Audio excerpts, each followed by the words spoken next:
Hello and welcome to the Home Print Studio. Last week I did a live Q&A session for people that are interested in my 10-week course, Handprinting Happiness, which is an online course with some live elements. And actually the conversation roamed over all sorts of things: papers, inks, materials, philosophy, printmaking mindset. So I thought that the conversation would actually be really good to edit and put as my video this week. You'll find the timestamps for the various questions down below, so if you want to just click through to a question that you're interested in, then please do. Normal service resumed next week. If you are interested in joining us for Handprinting Happiness, enrolment closes on Sunday the 18th of May. Okay, so that's this Sunday. So you'll need to get in before then. The link to all the information and to enroll is down in the description, but basically you need to go to ruthander.co.uk and you'll find all the information there. Right, let's start on the questions. I use vegetable oil to clean up, vegetable oil and rags, which takes away the whole smell thing. Yeah, I mean, really, the only reason to use turps to clean up is if you're using paintbrushes, because you sort of have to dip them in. But I just use vegetable oil, and it was a revelation to me when I learned this about 10 years ago from an etching teacher of mine. Oh yeah, just use vegetable oil. And it's great, yeah, because it's completely non-toxic. And just, I mean, start saving rags now. I save all the old clothes, I save old sheets and everything, and I got piles of rags now. But you can use kitchen towel as well if you want. Because with printmaking, or with monoprint anyway, I'm rolling the ink out very thinly. So it's not like you're slapping paint on like on a canvas. So it's a very thin amount of paint. And I do tend to say less is more. Start with less paint, because you probably will want to put layers on layers on layers. And if you start off with a really thick amount, then you won't be able to do that. Yes, you can do it with oil paints, very thin layers, and there is a limit to how many layers you can do, to be fair. Again, it's not like painting where you could just keep going, keep going, keep going.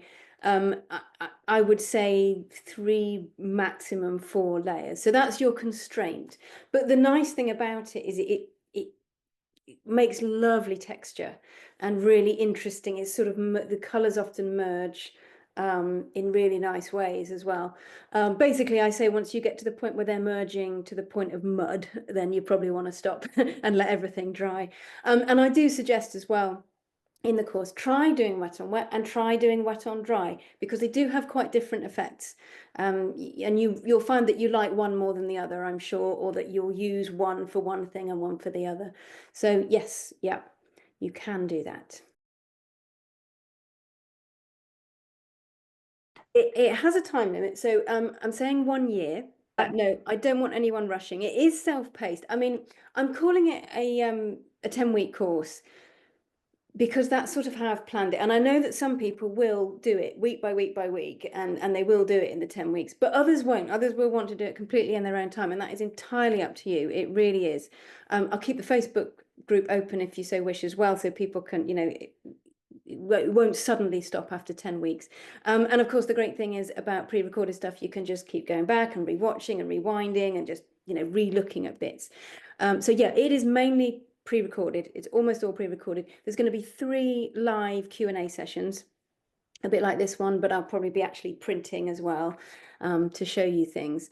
So yeah, so that'll be the sort of live element of it, and they will be recorded and available for you to view for the full year as well, so you can keep going back and looking at those. I know that the live elements will not be suitable for time-wise for everybody. It's difficult to get a time that everybody likes, but what you can do is send questions in beforehand so that I can answer them even if you can't make it live, so we can do it that way. I would say, I mean, only you can be the judge of that, I suppose. But I would say that you can kind of do this course in fairly small pockets of time. You don't have to set aside hours and hours. Yeah, and of course, the great thing is you don't have to save up, your time in a print studio and try and get it all rushed and done. So you can do little bits as and when you like. You can let your prints dry and then work on them. You could, if you've got some time at a weekend, you can do a wet on wet session and just print layers on top. So you decide how you want to do it, but you don't have to have massive chunks of time, not at all.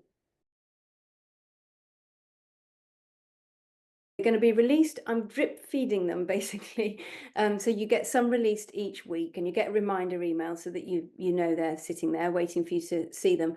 And that's because I do kind of want to lead you from the monoprint to the more intentional printing and mixing the two. It'd be quite difficult, I think, to do one thing without having done that first. So that's how I'm leading you through on the first 10 weeks. But obviously, after that point, you can do it however you like, you know. So I would say, yes, you can do this as a beginner. And in fact, what's really nice if you're a beginner is you will have beginner's mind, which is quite nice. It just means you're going to be, hopefully, you're going to be really curious and not really, you know, set on an outcome, which is great. That means you will really be open to experimenting and playing.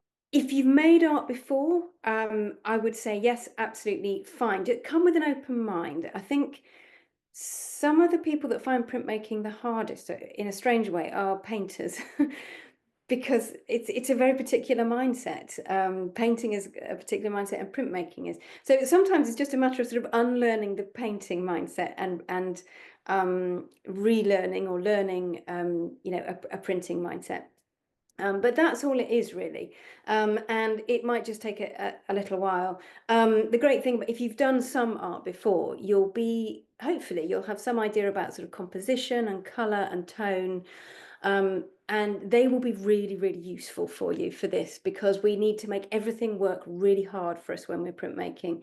Everything has to do about two jobs. You know, your color has to be tone, your tone has to be color, your composition has to be great. So yeah, that will stand you in good stead. Having said that, I have done some bonus videos that cover all of those things as well. So if you haven't really worked on any of that before, hopefully those will cover you as well and help you along the way. So if you've printed before, and I know some people will have, this will be a little bit different probably to the way you've printed before, particularly if you've gone to a print studio and been taught printmaking that way. It will be a lot less rules based. It will be a bit more serendipitous, I think, much less focused on making multiples and making additions. I'm not really into that. I'm more into the marks that you can make and the textures you can make and how you can mix everything together and add it into your practice. So that's probably, it will feel quite different if you've done printmaking before. Having said that, you'll probably pick up on all the principles and the techniques pretty quickly if you've done it before. So that's quite good. That means you can kind of get the basics and then go ahead and really start experimenting and playing around with things and mixing them up. So I think it will be fine for everybody. It is a little mindset to get into. It doesn't take long to get into it. I mean, usually when I do face-to-face workshops, it takes people about an hour when I'm doing face-to-face things, and they suddenly go click. You can see it almost click in their head. Ah, right, okay. It is about layering, and it is about so sort of kind of thinking in layers, I suppose, as well. Thinking in layers, thinking in tones. And once that's kind of clicked in your head, then suddenly the world's your oyster, and it feels really good. Basically, it's more comprehensive. It's longer, it covers a lot more. So the two courses on my website are monoprint. They are all about monoprint. Now this course will cover that same ground because it will need to cater for people that have never printed before, people that have never done monoprint before and not taken those courses. So there will be a little bit of crossover. But from there, as you probably figured out by now, it's going to go on to quite a lot of printing with plates, chine colle, mono printing while you print with plates, mixing techniques, and then onwards to transforming your prints after you've printed them, collage, how you can add them into other pieces of work, other techniques, using them in your practice. So quite a bit more content, just pure content in general. And also it's much more led in the way I'm doing it. So I'm trying to lead you on quite an intentional journey, so that it will feel quite different, I think, to any of those courses, apart from the sheer amount of extra content. There's also, of course, the live element as well. So you can ask me anything in those 3 live calls that I'm going to be doing throughout. So I'm going to do a live call, live Q&A call after the 2nd week. So after we've all had a go, hopefully, at doing some monoprint, I'm also going to do a live call after our 3 weeks of making and working with printing plates, because that's going to be a lot of input that those 3 weeks, especially if you're printing alongside, the actual videos. So you'll probably want a breather by that point anyway. And then I'll do a live call on the last week as well. And hopefully that's going to be a nice celebration of what everyone's made. And if there's one thing I know, it is that everyone will make completely different things. I know that from all the teaching that I've done. And it's really lovely to see actually that, I input, the same stuff into you and you all come out with different amazing things. So that's going to be really nice, hopefully. At the end of the course. I mean, in terms of it being different from my YouTube videos, yeah, I mean, it's just a lot more in depth. That each video, it's almost real time, step by step, exactly how to do things and what I use, how I do it. Whereas YouTube often is quite quick, it skips over things. I cut out a lot of things on YouTube videos just because, I don't want to bore people to death.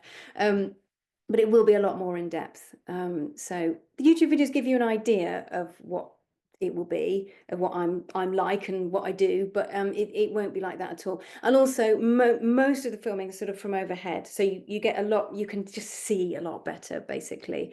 And then there's also some filming from the side as well, sort of quite close up. So you'll just see it a lot better, and it'll be absolutely step by step rather than skipping through things. So that is the difference. No is the answer. I don't do gel plate printing. This is not gel plate printing. The first module is a little bit like gel plate printing. It's mono printing, but as you can see, I use a hard surface. It's not a gel plate.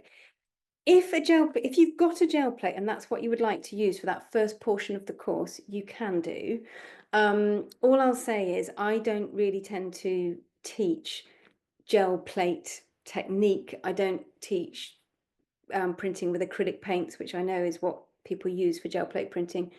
So you can do quite a lot of the same things with a gel plate as what I use, but there are some things you can do with a gel plate that you can't do with a harder plate, and I won't be teaching those. So just to sort of let you know, but it is quite similar. It's going to be loose and free and painterly and enjoyable.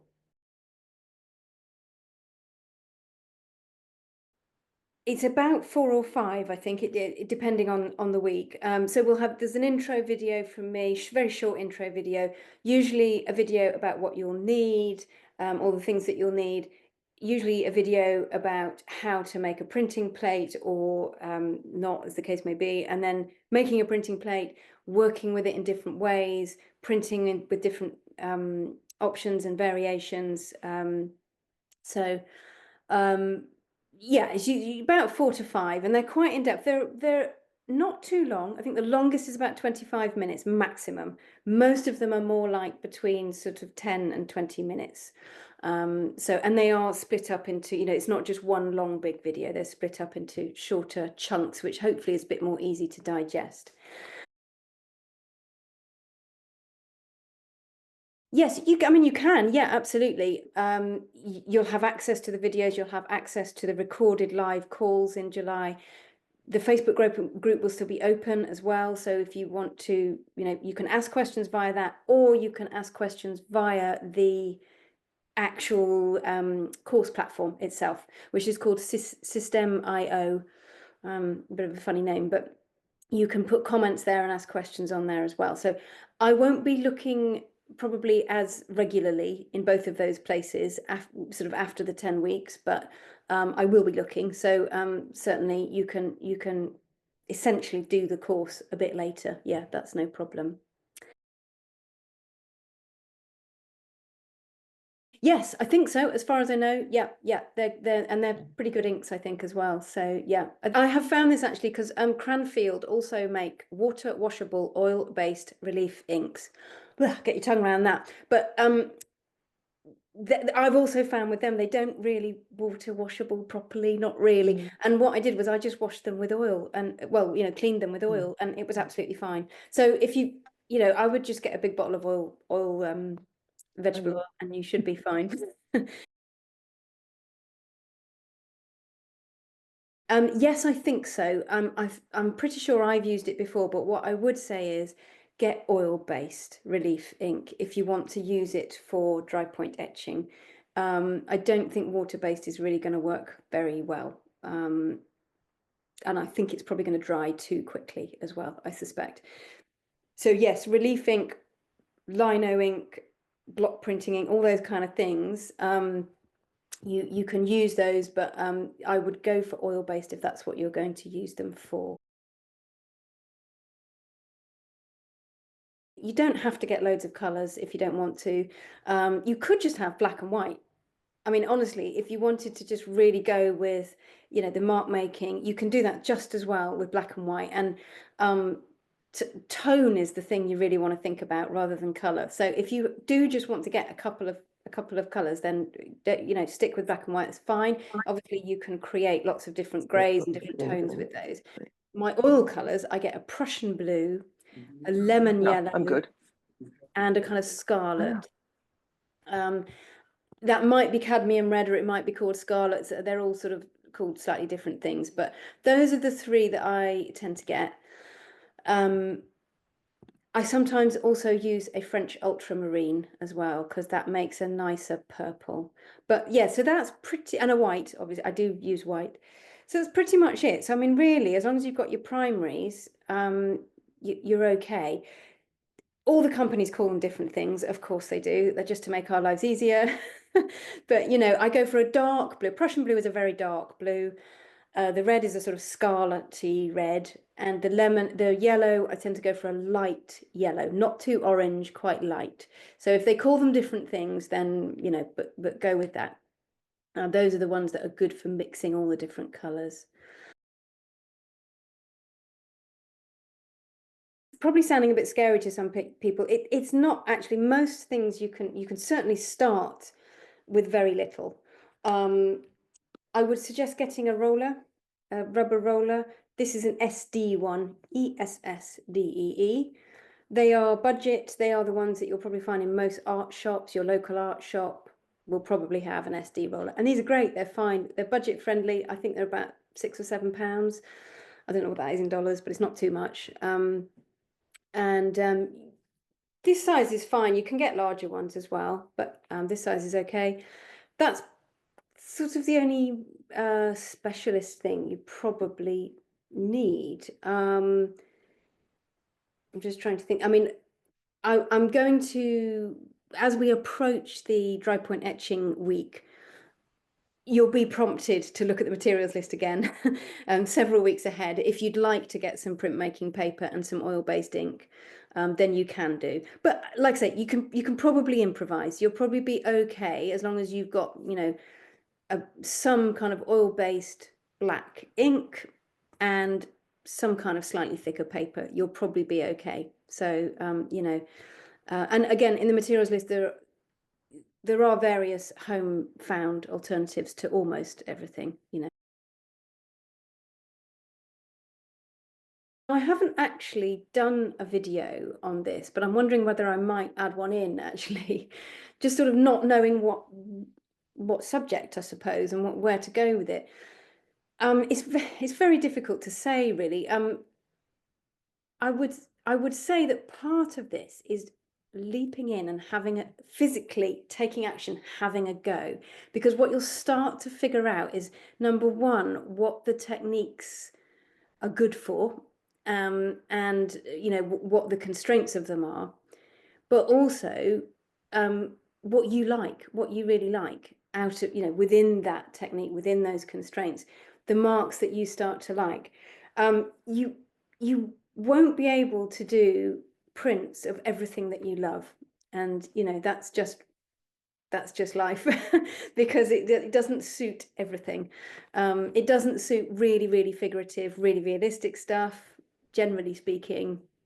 I love it. Most of the things that I make are landscape or seascape, and it's great for that because you can almost be semi-abstract with it.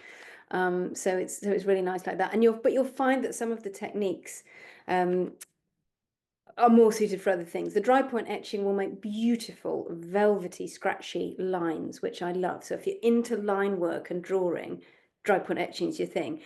If you're into really graphic blocks and forms, then lino printing is probably the way to go. And you'll probably find that one or other of these techniques really draws you in, and you might decide you just want to spend a few weeks, just concentrating on that. So I would say dive in and see what you like and see what each technique gives you. And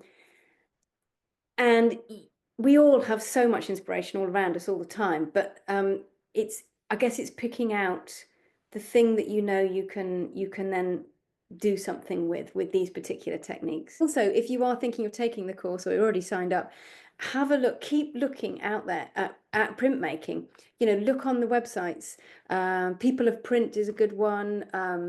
Print Day in May has just happened, and that's where thousands of people around the world make a print on the first Saturday in May. But their website's got everyone's uploaded their prints, so you can have a look at that. There are some great printmaking magazines out there as well. Pressing Matters, Printmaking Today. I know they're in the UK, and there's probably some others as well in the US. And just see what people are doing and how they do it, and what's turning you on. What are you attracted to? And then if you're attracted to something, how did they make it? Now, you might not be able to do exactly what they did, but you might be able to pick out, is it the color? Is it the tone? Is it the graphicness of it? Or is it the line that you like? And you can start working with that and figuring out how you could do that in your own way. Oh, that's really difficult. I love tissue paper. I use loads of it because it picks up your mark. It just picks up every tiny little mark that you make. So that's what I tend to go with. Having said that, I've recently really rediscovered Japanese paper because it will give you lovely soft texture and it's very forgiving. Tissue paper is probably cheaper. If money is a thing, if your budget is a thing, tissue paper is probably cheaper. Just one thing I would say about paper is I would see if you can try a few different ones because it really makes a massive difference to the print. In fact, I've just put a video on YouTube about papers and you'll see the difference. I've done almost the same monoprint on 3 different papers and they look completely different. So it is worth trying a few, but don't go overboard. Don't spend loads of money on the really expensive ones because you'll just paralyze yourself. You won't ever use them, I would say. I haven't actually set that up. I've not been able to set that up via the order form that I've used. Having said that, if you would like to pay in installments, get in contact with me, email me, and I can try and set up a link that we can do that. So yeah, I'm sure there's a way of doing it. I've just not been able to put it into the order form as it stands at the moment. I'm not quite sure what mixed media paper is. Is that stuff that you can use with oil paints and acrylics and things like that? If it is, I'm not sure is the answer. 250 grams will be a bit, or GMS will be, SM will be a bit too heavy for monoprinting, I would say. And probably a little bit too heavy for sort of relief printing as well, by hand at any rate. It might well work okay for the lino printing and the dry point etching. I mean, yeah, you could give it a go, but what will happen is when you're doing monoprinting, it will probably do funny things. It will probably make your ink splurge and splosh and squidge quite a bit. And it won't print like you've done it on your surface. Now, if you're happy with that and you're okay with that and you just want to have a play and just see what happens, then go for it. But I would say if you could try and find some thinner paper for the monoprint aspect, I would try to.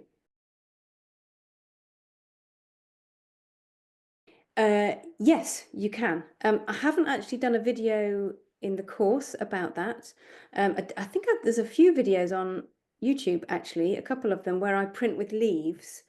I actually tend to press them into, I roll ink out and press them onto a surface, a bit like if you were doing gel plate printing, to be honest, and then peel them away, and you would be able to print that from that.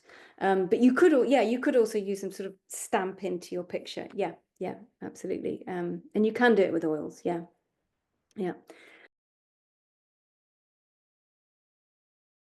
But yes, it is. The act of making the print, i.e. pressing hard, even if it's got folds in it, tends to press the folds out, so that's okay. The only downside about gift tissue is it's probably not acid free or archival. So it eventually, after a few years, it will probably go a bit yellow. But it's, if you want to just have a play around, then it's fine to use. Yeah. Yeah, just bear that in mind. If you think you might want to keep something, try and use acid-free, pH neutral paper if you can. The tissue paper, this is in the materials list, but the tissue paper I use, I get it in rolls from a company called Preservation Equipment Limited, and they make paper for museums to wrap objects or put between documents. So it's all archival. So that's quite a good place to look, actually. Yes, not too textured for the paper, only because the texture is just gonna take a little bit of texture is fine, but if you get a really textured piece, like some of these really textured Asian papers, it's going to interfere with whatever. You're not going to get a very good print, basically. It's going to interfere with what you print, so I wouldn't go for that. Now, I'm afraid the videos are not translated. It unfortunately costs quite a lot of money to do that. There are captions though, so closed captions. So if you want to, they're hosted on Vimeo, which is, so that has all the sort of options that you might imagine you get from Vimeo. So we've got closed captions and all that type of thing. It's just that I can't translate the videos, unfortunately, without it costing rather a large amount of money.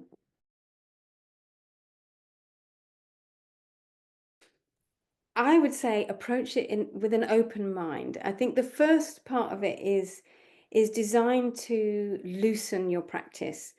If you've printed before or if you've painted before or whatever, hopefully it's just going to loosen your ideas about mark making and about printing and about painting perhaps as well, because it's kind of a bit like painting.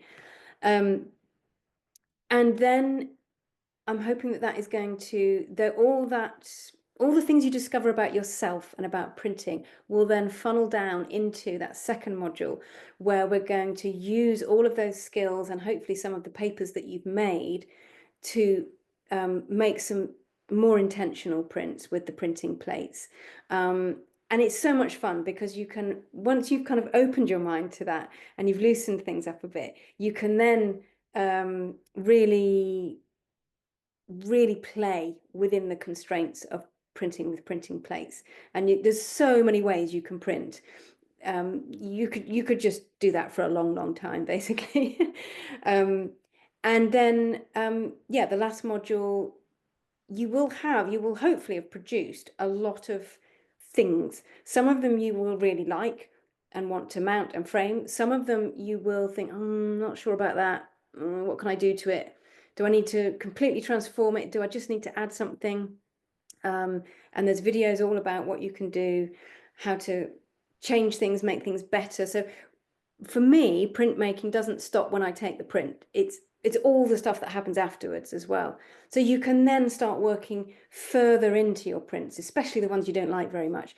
You can add collage, you can print again on top, you can monoprint, you can draw into things, you can use things in the next, you can use monoprints in the next load of prints that you're going to make as either as chine colle or as collage. You can put them into sketchbooks, you can add them to mixed media boards. So many things that you can do. So we're kind of hopefully opening the mind, bringing it back into slightly more intentional things, and then opening out again towards the end and letting your mind play. But I would say, yeah, approach with an open mind. Don't think too much about outcomes to start with, because you'll be disappointed, I suspect, if you have a very particular outcome that you want. It hardly ever happens like that. So I encourage you to make, do loads and loads and loads. Figure out what you like to do, and what you like, and what the techniques will allow you to do. And then it usually clicks. It clicks. There's a little switch somewhere, and you go, ah, right, now I can really go for it. So yeah, that's what I would say.